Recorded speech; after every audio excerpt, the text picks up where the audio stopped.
Hai teman-teman semua, apa kabar? Saya harap kalian semua baik-baik saja dan sehat-sehat dimanapun kalian berada. Dan selamat datang kembali di channel saya, Novita Lema di Belgia. Teman-teman, udah lama sekali ya saya tidak update, saya tidak buat video, saya tidak posting di YouTube channel saya. Pokoknya ada banyak hal yang terjadi, kesibukan kehidupan di Belgia dan seterusnya. Tapi teman-teman, saya ada buat video dalam bahasa Inggris di YouTube channel saya yang satu, Novita in Belgium. Saya ngomong dalam bahasa Inggris, tujuannya karena saya nggak mau bahasa Inggris saya juga hilang dan lupa gitu karena kebanyakan setiap hari di sini saya harus ngomong bahasa Belanda ya teman-teman ya. Dan saya nggak punya orang atau kontak yang banyak untuk saya ngomong dalam bahasa Inggris anyway. Teman-teman, serius apa kabar? Saya harap kalian sehat-sehat, baik-baik, dan apapun yang kalian rencanakan, apapun yang kalian impikan, ya kalian harus tahu, you have to know, you have to do it. Kalian harus lakukan itu sendiri karena nobody is going to do for you, ya. Jadi harus you have to fight, you have to fight for your dreams, for your life, for your loved one, and everything, and etc. Oke, di video kali ini saya mau berbagi cerita saya. Dan juga ini termasuk ada kan banyak orang yang DM saya, kak saya tuh pengen menikah sama bule, kak gimana sih dapat pacar bule, kak kenalin dong sama bule gitu atau gitu-gitu ya teman-teman ya. Nah ini saya mau cerita pengalaman saya dan kita sepakat dulu kita kasih judul video ini lebih baik telat menikah daripada salah menikah, salah salah menikah, salah menikah dengan salah orang ya, gimana sih ini salah salah menikah salah orang ya atau gitu ya pokoknya teman-teman. Nah kan ada tuh yang dibilang dalam bahasa Inggris uh, uh, you have to be careful with to who that you are married ya, itu sangat krusial ya, sangat penting ya itu teman-teman. Jadi teman-teman jangan sedih, jangan putus asa, jangan jangan pokoknya gitu kalau belum menikah jangan nanti lihat teman-teman yang udah menikah dan seterusnya, jangan kayak gitu ya teman-teman, karena setiap orang punya journey, punya apa kehidupan itu berbeda-beda, jadi itu teman-teman harus mengerti itu ya. Nah di sini saya mau kasih cerita saya tentang tentang ini pernikahan tentang gimana sih saya menemukan menemukan suami saya, atau gimana sih saya itu punya perencanaan menikah seperti itu ya kira-kira gitu ya cerita saya. Dan saya kasih kalian tips juga gimana kalian itu yang apa sih yang dari maksudnya dari cerita saya ini saya berharap teman-teman tuh mengerti gitu ya, dan apa sih yang harus teman-teman lakukan dan tips gimana sih kalian tuh bisa tahu kalau ini orang tuh benar-benar setia sama kita atau teman-teman orang ini bisa gitu sama kita sebagai love of our life gitu kan. Nah, jadi teman-teman singkat langsung aja pada ceritanya. Jadi saya itu waktu saya umur 18 tahun, saya buat rencana, oke, saya buat rencana. Sekarang saya kuliah, dalam kurun waktu berapa tahun ini kuliah, saya akan lulus, oke, saya lulus, dan saya kerja, dan cita-cita saya, teman-teman tahu, cita-cita saya itu pengen menjadi seorang manajer. Jadi I love doing to manage things like planning, doing things like kepala saya tuh you know always working like, oh this has to go like this way, this has to go like that way, this has to be, this is the plan B, plan A and C and D and so far so on ya. Jadi saya orangnya seperti itu ya, sedikit ambisius juga. Nah teman-teman, uh, saya buat planning saya akan menikah di umur 25 tahun ya, itu rencana saya. Tetapi waktu saya berumur 25 tahun saya menjadi seorang manajer. Dan di situ saya single ya, artinya impian saya satu untuk menjadi seorang manajer tercapai di umur saya 25 tahun. Impianku yang satu menikah ya, tapi saya di situ single. Hari itu semua orang di tempat kerja menyanyikan happy birthday to you, good wishes and everything you know. Saya senang, bahagia, saya sehat dan dikasih kesempatan mempunyai karir seperti itu dan saya bahagia. Ini yang saya rasakan, artinya oke, rencana saya untuk menikah itu uh, belum tercapai ya, dan tentunya waktu umur 25 tahun ini saya sudah pernah punya pacar 2 tahun setengah gagal gitu kan. Punya pacar lagi beberapa bulan gagal gitu teman-teman. Nah, jadi tentunya setiap kita itu harus atau setiap orang itu harus mengalami yang namanya gimana sih tuh disakitin sakit hati gitu kan. Aku pikir sebegitu. Karena semua orang itu harus melalui proses itu karena dari proses itu gimana kita disakitin, gimana kita putus atau diselingkuhin dan seterusnya itu tergantung kita ya, apa aksi kita, apakah kita mau aja nanti balik sama dia lagi itu ya teman-teman ya. Jadi prinsip saya itu tidak mau menjadi seorang babu dalam dalam sebuah hubungan ya. Artinya gini, saya tuh kalau lu selingkuhin saya, oh no way, that's the end of the world, the end of the game ya. Jadi saya jangan coba-coba kau selingkuhin saya. Dan bagi saya prinsip saya, kalau kau sudah selingkuh, itu artinya kau sudah suka lagi sama saya ya. Jadi itu prinsip saya ya. Setiap orang itu kembali berbeda teman-teman, tapi itu prinsip saya dalam setiap hubungan ya teman-teman ya. Dan singkat cerita juga dari pengalaman-pengalaman ini tentunya saya gagal ya, saya lihat, saya membenahi diri dan saya pikiran saya tuh terbuka, artinya apa sih yang saya mau gitu kan, seperti apa orang yang saya mau gitu kan, seperti apa orang yang saya mau untuk saya menikah gitu artinya kan kayak gitu kan, atau gimana sih atau hidup yang saya mau sama orang ini atau apa yang saya ingin capai gitu ya teman-teman ya. Nah jadi singkat cerita itu teman-teman, saya umur 25 tahun itu saya single dan setelah itu saya pindah ke Bali. Pindah ke Bali, saya tuh sebelumnya itu kan kerja itu juga dengan orang-orang bule ya, saya ketemu banyak bule teman-teman, tapi saya mau bilang tentunya banyak juga bule yang kayak suka, tertarik atau ngomong perasaannya teman-teman gitu kan. Tapi di situ saya gimana ya, saya lebih berhati-hati, lebih menilai ke diri saya, melihat ke diri saya, gimana sih perasaan saya waktu saya ada dekat dia atau gimana sih waktu saya ketemu dia misalkan atau inilah gitu orang atau gimana sih itu dia melihat saya gitu kan. Memang susah sih untuk itu, tapi pokoknya teman-teman jangan kayak keburu-buru. Oh ini kayak waktu itu saya ada tuh bule dari Switzerland, dia tuh panjang banget ini SMS sama saya kalau dia tuh suka gitu sama saya. Ya lu suka doang kan artinya kan. Terus kalau lu memang suka dan ingin apa step selanjutnya gitu kan, lu sukai. Tapi dia ngomong tuh gini, oh I was so very interesting in you, you wow bla bla bla bla gitu kan. Itu guys itu nggak bikin hati saya tuh tergoncang ya. Dan itu aku hanya bilang, oh thank you so much, I appreciate it for your feeling. Itu kan artinya dia juga harus punya effort ya, punya apa sih yang dia mau lakukan kalau misalkan dia mau saya gitu kan. Itu teman-teman, itu juga pentingnya. Nah, jadi singkat cerita, saya pindah ke Bali dan dalam masa-masa ini, 25 tahun ini, ya setelah saya melewati umur 25 tahun atau pada saat saya berumur 25 tahun ini, saya sudah mengerti, saya sudah pernah disakitin, saya sudah pernah diselingkuhin, saya sudah pernah banyak hal yang terjadi dalam hubungan dan saya belajar banyak gitu kan. Nah, jadi itu membuka wawasan saya dan membuka pikiran saya apa sih yang saya mau dalam hubungan ini atau apa sih yang benar-benar saya mau untuk ini kehidupan ini, percintaan ini teman-teman, kira-kira seperti itu ya. Jadi saya buat daftar. Saya mau orangnya seperti ini ya. Dan saya tuh orangnya saya tingginya 150 ya teman-teman, kecil ya. Jadi bahkan sampai gimana tipe orangnya itu saya tulis gitu ya. Jadi saya tulis bahkan saya nggak mau orang yang merokok gitu ya. Teman-teman percaya nggak? Itu kata-kata itu adalah doa ya teman-teman. Jadi kalau lu lihat apa yang lu tulis gitu, terus lu ucapkan gitu ya,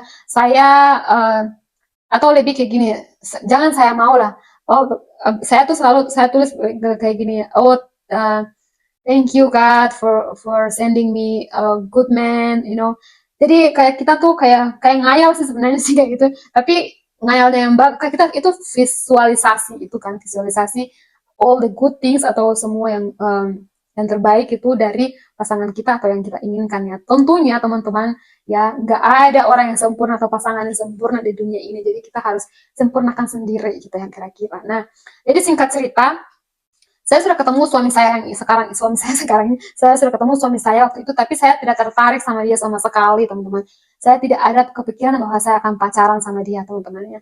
Jadi seberiringnya waktu saya ke Bali, tentunya saya ketemu banyak cowok-cowok bule yang tertarik sama saya, ada yang ngajak dating, ada yang ngajak ke clubbing, ngajak ke pantai, ngajak makan, macam-macam gitu teman-temannya. Tapi di situ teman-teman saya berhati-hati ya, sangat berhati-hati, artinya um, saya mau untuk membangun kehidupan, ya artinya bukan cuma untuk saya, tapi untuk keluarga saya, untuk mama papa saya. Itu artinya gimana sih aku punya suami yang nanti dia tuh bisa juga peduli sama keluarga saya gitu teman-teman. Jadi itu juga menjadi prioritas utama saya. Jadi saya tuh nggak terlena-lena juga sama bule-bule gitu yang mau have fun aja gitu teman-teman. Itu juga sangat ini ya, tergantung kita kan. Of course having fun is important ya, tapi kita melihat apa sih yang kita mau gitu. Jadi teman-teman, misalkan saya tuh nggak suka clubbing-clubbing gitu ya. Jadi saya kalau udah aja clubbing sama orang tuh saya nggak suka gitu ya teman-teman. Jadi saya lebih nyari orang yang satu vibe gitu ya, yang kayak oke, kita pergi makan atau pergi gimana sih, pergi ke pantai atau pergi berenang gitu atau pergi ke tempat-tempat yang kayak alam gitu kan. Itu yang saya suka gitu kan. Jadi saya mencari orang yang satu satu ini sama kita. Nah, iya kan, satu satu ini ya, misi, satu visi gitu sama kita, ya kan gitu teman-teman. Tentunya kita nggak boleh 100% sama sih, boring teman-teman. Tapi harus ada hal yang sama dikit, itu menarik gitu teman-teman ya. Nah, jadi singkat cerita, waktu itu suami saya sering banget dia chatting gitu kan. Tapi dia itu um, kalau mau saya bilang tuh dia tuh mikirnya gini, saya tuh kan muda ya, saya masih muda, saya tinggal di Bali, saya ketemu banyak cowok-cowok ya, banyak orang di Bali, itu kan belum tentu saya nggak ada pacar ya. Jadi waktu itu dia belum kenal saya ya, dan alasan dia chatting dari mana dia dapat kontak saya itu karena sebelumnya waktu dia datang di tempat kerja saya sebagai tamu, itu dia punya kamera yang cukup besar dan dia buat foto yang profesional foto gitu teman-teman ya kan. Jadi saya ngomong ke dia bahwasan kita minta fotonya nanti untuk taruh di websitenya kita ya, karena dia hobinya melihat burung, mengamati burung, tanaman dan segala macam insek-insek dan seterusnya teman-teman ya. Nah, jadi singkat cerita dari situ teman-teman dia sering kontak saya kayak habis, karena saya sudah resign di situ, jadi dia punya WhatsApp saya. Jadi waktu itu di bawah email tuh, email kantor itu ada nomor kantor dan juga nomor pribadi saya, in case kalau misalkan nggak bisa di reach ke nomor kantor, kamu juga bisa reach ke aku gitu ya teman-teman. Jadi waktu chatting-chatting itu di satu hari teman-teman, saya itu to the point sama dia, maksudnya gini, saya bilang sama dia, kamu kamu kamu itu suka ya, artinya kamu itu suka sama saya. Kalau kamu nggak, artinya kan gini, logikanya kalau dia nggak suka sama saya, kenapa sih selama berbulan-bulan ini, jadi dari April itu, dari bulan Mei itu kira-kira dia chatting saya sampai Oktober itu teman-teman ya. Dan chattingnya itu kayak kadang basa-basi ya, kayak cuma pengen nanya kabar, uh, gimana, apa hari ini, apa yang aku kerjain gitu, terus gimana gitu, chatting-chatting gitu. Jadi kadang aku tuh share aktivitas aku gitu kan. Nah, jadi singkat cerita, saya tuh suatu saat bilang kayak gini sama dia. Ini yang saya bilang, mungkin ini yang selama ini saya doakan atau saya impikan atau saya minta, ini mungkin dia ya, tapi saya nggak gitu kan, nggak ngerti gitu kan. Jadi waktu itu saya bilang sama dia gini, uh, kamu kalau suka sama saya atau pengen tahu saya atau pengen gimana kita bisa mengenal satu sama lain, kamu datang ke Bali aja. Nanti kita ketemu, kita nanti buat planning selama beberapa hari atau dia 2 minggu waktu itu, jadi 2 minggu di Bali, dan kita buat planning apa yang kita suka gitu ya. Jadi kita ke tempat-tempat wisata juga, ke tempat-tempat alam-alam gitu, gimana kita lakukan hobi ini ya. Jadi di situ teman-teman saya mengambil aksi ya. Jadi kalau misalkan saya nggak ngambil aksi keberanian dan aksi di mana saya ngomong sama dia, kalau kamu mau kenal saya atau kita kenal satu sama lain, kamu datang ke Bali. Dan di situ responnya dia oke, dan dia waktu itu Oktober, jadi dia booking tiket di bulan Desember. Jadi itu artinya ada responnya itu kan teman-teman gitu ya. Jadi artinya saya nggak maksa dia juga gitu kan, nggak ini, cuman saya ngomong aja kan. jadi ngomong aja sama dia kan, dan saya bilang ini kan, saya nggak punya pacar waktu itu kan, saya single dan I'm willing atau saya lagi mencari gimana saya mau menata masa depan saya gitu kan dalam hubungan gitu kan teman-temannya. Nah jadi singkat cerita itu teman-teman dia datang, jadi otomatis yang pertama itu saya sangat apa ya, nervous juga kan, kita nggak pernah ketemu, artinya pernah pernah sih ketemu tapi kan nggak dalam hal ini kita mau dating gitu kan. Jadi kita dating artinya kita nge-planning hal-hal bersama, kita ini semua bersama gitu kan. Dan di situ ini yang pertama yang saya mau cerita atau mau share juga ke teman-teman, waktu saya bersama dia itu perasaan saya gimana sih saya merasakan waktu saya bersama dia gitu kan. Dan sebaliknya itu kan dia juga gitu kan. Tentunya teman-teman kalau waktu 1 2 hari 3 hari pertama kan kita masih malu-malu, masih gugup-gugup ya, masih ada yang disembunyikan gitu kan teman-temannya. Tapi nanti itu gimana sih kalau kita bersama dia itu? Kalau aku sih waktu itu aku orangnya apa adanya gitu kan, apa adanya gitu kan. Misalkan saya kalau saya nggak suka ya saya bilang nggak suka gitu. Kalau saya tidak tertarik ya tidak tertarik gitu kan. Misalkan mau pergi ke tempat itu atau ke sini, atau saya bilangnya mau ke sini mau lihat apalagi tuh, itu saya bilang aduh saya nggak kurang suka mah itu, atau gimana sih, atau kita cari oplossing. Jadi oplossing ini bahasa Belanda ya teman-teman. Cari solusi gimana sih kita tuh bisa bekerja sama, atau gimana sih ini kita bisa melihat ini ada masalah ini, gimana sih kita harus cari solusi gitu ya teman-teman. Jadi dalam hal ini saya pertama itu saya bilang gimana sih yang saya rasakan sama dia waktu pertama kali. Terus kedua itu ini tips ya teman-teman. Jadi kedua itu kalau pria itu senang ya, senang atau bukan senang, sayang sama kita, peduli ya sama kita. Contohnya itu suami saya itu dia waktu kita LDRan itu dia tuh cepat banget respon saya, artinya dalam arti dia itu membuat saya itu sebagai prioritas gitu, dan itu yang aku mau gitu kan. Karena saya pernah ada melihat juga orang ya, maksudnya uh, ngeteks cowok itu atau mau dating sama orang, ada dating gitu kan, lama banget kan, berjam atau berhari-hari tuh nggak dibalas dan nggak punya planning yang jelas gitu kan. Nah teman-teman, jadi waktu itu suami saya itu, jadi suami saya itu ya, jadi itu yang saya pertama itu waktu saya berada di dekat dia pertama kali, apa sih yang saya rasakan? Saya senang, saya rasakan nyaman, saya rasakan saya aman gitu kan. Artinya saya nggak, ini juga salah satu yang saya mau bahas juga. Dulu tuh ada orang yang pernah, bukan orang, ini masih teman juga, dia pernah nanya sih kalau sama bule itu gimana sih, kalau kalau sama bule itu kan nanti maunya kayak bule tuh mau mau ini kayak pengen apa namanya, kayak senang-senangnya doang, dalam artinya pengen having having fun doang gitu kan, atau ketemu tuh langsung kayak langsung melakukan gitu hubungan gitu. Tapi aku kasih tahu misalkan orang, of course itu kan balik ke masing-masing itu ya. Dalam kasus ini bule itu mereka sangat sangat menghormati wanita, sangat menghormati pasangan. Jadi mereka tuh sifatnya tuh nggak maksa-maksa teman-teman. Jadi kayak harus gitu kan, nggak gitu teman-teman.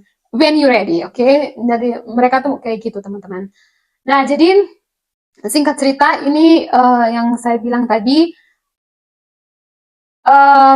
ke keberapa? Terus tips berikutnya itu yang saya perhatikan dari yang saya belajar dari hubungan sama suami ini. Jadi dia itu peduli sama saya, maksudnya pedulinya dalam arti apa sih yang saya lakukan gitu, gimana saya waktu itu kan di Bali saya kuliah juga, gimana ada yang bisa dia bantu gitu dalam hal ini uh, keuangan misalkan waktu itu. Tapi dia bilang nggak usah kerja deh, ini nanti aku kasih segini teman-teman. Hello, aku kan orang yang biasa kerja, jadi nggak mungkin ini aku terima uang dari dia, tapi aku tetap kerja diam-diam, teman-teman. Nah, jadi itu kan keputusan saya ya. Maksudnya itu yang saya mau lakukan. Jadi saya juga tipe orang yang lumayan keras gitu dengan diri saya sendiri juga ya, teman-teman ya. Jadi ini singkat cerita, jadi tips itu yang kalian juga bisa lihat gimana sih kalau orang tuh benar-benar serius ya. Jadi dia tuh benar-benar peduli sama perasaan kamu dan benar-benar peduli dengan apa yang sih yang kamu itu rasakan gitu ya teman-temannya.